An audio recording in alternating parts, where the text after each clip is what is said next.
This lesson is about not looking at the left hand and the fretboard while playing. This comes from a question that Alexey asked via my YouTube channel. And they ask, could you give a lesson on how to learn to play without constantly staring at the fretboard?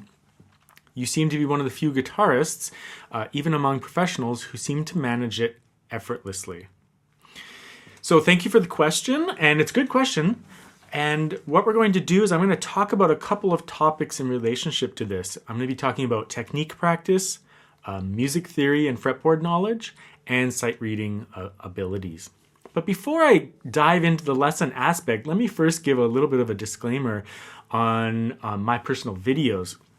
So because of my weekly schedule, because I put out new pieces and new lessons like every week on the channel, because of that video schedule, I can't possibly memorize everything. So I'm often reading the music on a music stand here in front of me, just out of necessity of that weekly recording schedule. So you should know that if I was playing a piece that was very important to me personally, and I had memorized the repertoire and I was performing it, you would probably see me looking at my left hand quite a bit more than in my videos. In my videos, I'm looking at the music, right? So that's one factor. Also, you should generally know that a lot of the music that I record on my YouTube channel is, it's a little bit below my level. I'm not saying it's easy. It's still very difficult to record, but it's a little bit below like the complexity level that I could handle. Therefore, making it a little bit easier for me to play the pieces without tons of preparation or without looking at my left hand very much. So that's just my little disclaimer, but let's dive into the ways that the guitarist will gain confidence without looking at the left hand. So the first thing I'll say is technique practice. Through technique practice, you become very aware of the fretboard, and also your muscle memory becomes very established in terms of the distance of the frets. Now, when I practice technique, or pieces for that matter, I do look at the left hand at first, because it's very important that you make good, physical movements and you're paying attention.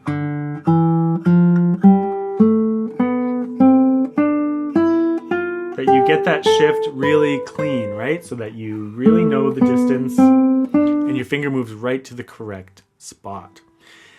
Once that muscle memory is established in your hand, and you know it really well, then you can start taking your vision away, because it's pretty good to look at your left hand. I encourage my students to look, not to bend their neck over or contort their posture, but to subtly look over with peripheral vision and see what they're doing so that they're accurate as often as possible. Once you feel that you're actually are accurate, then you can start trying the shift without looking and test your success rate. Now, and there's even like shift exercises,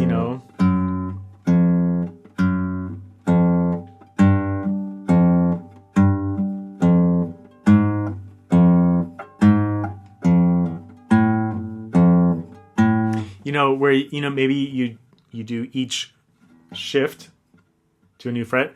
You do it twice, the first time looking, the second time without looking, and you gain confidence in that way. So technique practice will really secure that muscle memory. And then if you do enough of technique practice, there's only so many frets really on the fretboard, so you get very comfortable with all those shifts. And when you go to play your pieces, you recognize that as the same distances. The other thing is strict position playing. So when guitarists learn strict positions, one finger per fret essentially, it reduces a lot of the variables. And when you shift into a new position,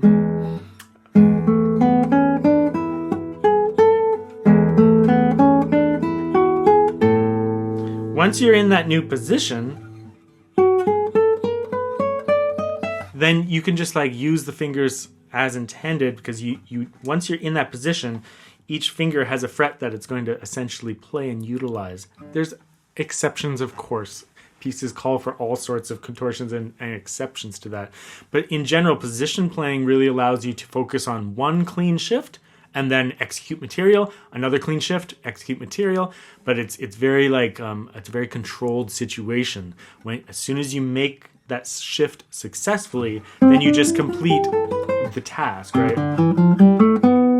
Shift, and then the rest of your fingers are just lined up and ready to go.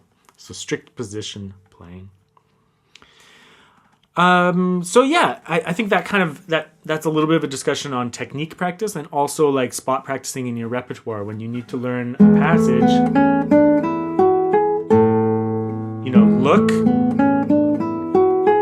If you need to, even stop and make sure you're successful as many times as possible. The muscle memory gets established, then you can start trying it without looking. Now, another topic would be music theory and fretboard knowledge. So one of the things about music theory is once you get aware of key signatures, like I've studied a little bit of jazz and I really know my scales and chords as well, also from classical studies as well. So I really know the patterns on the guitar within positions. Also, the musical interval in relationship to the fret is very important. So for example, if I see a minor third in a piece of music, I'll know it's that distance. That's a minor third interval. And I know it's that with those fingers. I also know that it's that with the shift. So you become aware of the interval name and what it looks like on the page and the distance of the frets on the guitar so that what you're seeing on the page, you can actually translate into like 3 frets or 4 frets.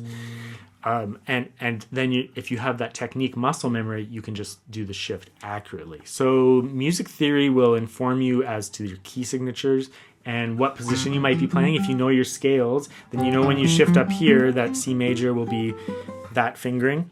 So you'll be aware of the most common notes in the key. And you'll also be aware maybe of an interval shift that will allow you to not look at the left hand and just translate what's on the page. So, of course, other things will really help too. Like even I'm exploring the fretboard book, going over chromatic scales like E, F sharp, G sharp, A sharp, B, C sharp, D sharp, E. Going over the whole fretboard and really understanding how music works on the fretboard allows you to traverse across the fretboard with much less fear and much more confidence. So that when you actually do it, you know like the areas of the guitar much better. It takes time, of course, but dedicating, even in my Exploring the Fretboard book, I recommend you only practice it for 2 or 3 minutes a day, and you just do that continuously until you gain confidence. Okay, so another aspect is sight reading ability, and this is really important, of course. So I've taught for 20 years. I've taught lots of students. I've also played lots of chamber music. So, sometimes I'll be reading just like hundreds of pages of music. And I've also studied tons of method books. I've studied like as many sight reading method books as I could possibly buy and possibly find. Because I've always been curious to know what they teach and how they go about teaching it. That kind of curiosity and daily practice with sight reading really helps as well. It really helps you to understand the guitar overall. But I've also played tons of gigs where I'd have to, partially sight read in public too, which is like, a little bit of pressure, but a lot of focus work and lots of practice, like looking at the page, memorizing a chunk of music, looking over for the shift, and then looking back at the page. Those kinds of things where you can go back and forth even when you're sight reading by grabbing a chunk of notes and quickly looking back and forth. But never like that, actually, more like this. Like just a little eye dart to the fretboard, right? Because you only really need to see like your fingertips and where the fret is. But you have to imagine, going through all of these different books, like even the Aaron Shearer Scale Supplement book, that's like 279 pages of melodic patterns in every key. if you've gone over that book, you're going to be getting pretty comfortable with the fretboard and reading music. So out of necessity, you will start to be able to trust your left hand in that way. Also, I taught for 20 years, and you know, at some points I would have 30 students in my studio, and you know, if you consider like all of them playing a whole bunch of pieces, that could be 200 pieces I'm looking at weekly. So in the lesson, I'm playing through with them like 200 pieces.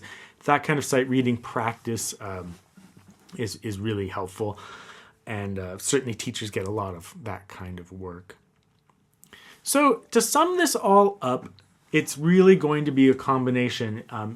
The most important thing is you want a balanced practice session.